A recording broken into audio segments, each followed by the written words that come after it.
সকলো অসমবাসী ৰাইজক ইংৰাজী নৱবৰ্ষৰ শুভেচ্ছা জ্ঞাপন কৰিছোঁ। বিগত বৰ্ষটো আমাৰ কেনেকৈ গ'ল ঘাট প্ৰতিঘাত সেই কথাখিনি আমাৰ সকলোৰে জ্ঞাত।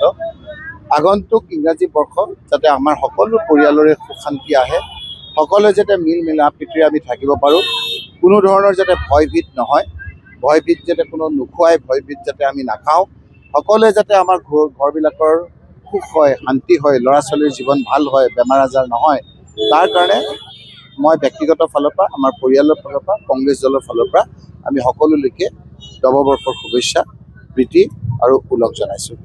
আশা কৰিছোঁ যে ভগৱন্তই আল্লাই সকলোৰে জীৱনলৈ সুখ শান্তি আৰু সমৃদ্ধি কঢ়িয়াই আনে।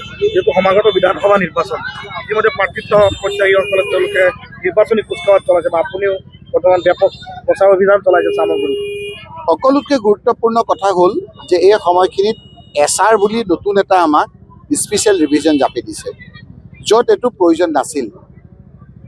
SIR ইয়াত কৰিব নোৱাৰে, কাৰণ ইয়াত কৰিলে আইনগত বাধা আছে, কাৰণ আমাৰ ইয়াত NRC হৈ গৈছে।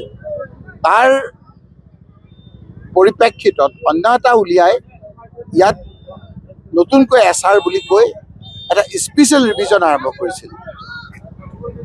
সেই স্পেচিয়েল ৰিভিজনটো হৈ আছে, ড্ৰাফ্টখন ওলাই আমাৰ গোটেই পাৰ্টিক মাতি নি যোৱাকালি CEO এখন মিটিং কৰিছিল অসমত। তাত প্ৰদেশ কংগ্ৰেছৰ ফালৰ পৰা মই আৰু ৰিপুণ বৰা ডাঙৰীয়া উপস্থিত আছিলোঁ। তাত আমি কিছু কথা উপস্থাপন কৰিছিলোঁ যে টোটেল যিমান নাম এডিশ্যন হ'ল, টোটেল যিমান নাম ডিলিশ্যন হ'ল, টোটেল যিমান নাম মৰিল বুলি আহিছে ডিলিশ্যনৰ ক্ষেত্ৰত, এইসকলৰ নামটো মুঠ হিচাপে কৈছিল, সমষ্টি ৱাইজ নাছিল। আমি তেতিয়া ক'লোঁ যে এইখিনি সমষ্টি ৱাইজ নহ'লে গণ্ডগোল হ'ব, অসুবিধা হ'ব। তাৰ আমাৰটো মানি ল'লে আৰু তেওঁ ইলেকশ্যন কমিশ্যন অফ ইণ্ডিয়াৰ পৰা পাৰ্মিশ্যন লৈ লগে লগে সেইখিনি আপলোড কৰিলে।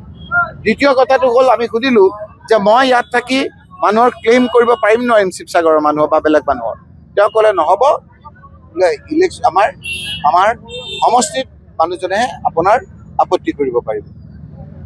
CPM দলৰ এটা স্পেচিফিক অভিযোগ দিছিল যে দুটা কনষ্টিটুৱেঞ্চিত BLOৰ নাম, BLO অফিচাৰজনৰ নাম, 151 জনৰ নাম উইদাউট এনি পাৰ্মিশ্যন আপোনাৰ ৰিজন চেঞ্জ কৰি দিলে।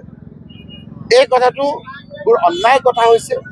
বৰ ধুবুৰী সমষ্টিটো গোলোকগঞ্জত তেনেকৈ অন্যায়ভাৱে কৰিছে, আৰু এইটো প্ৰত্যক্ষ উপায়ুক্ত আৰু তাৰ যিজন অফিচাৰ সেই লোকসকলে কৰিছে।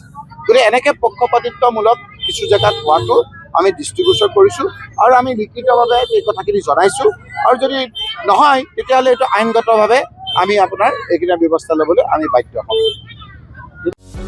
যিকোনো খবৰৰ বাবে যোগাযোগ কৰক আমাৰ এই নম্বৰত 9181 307 221।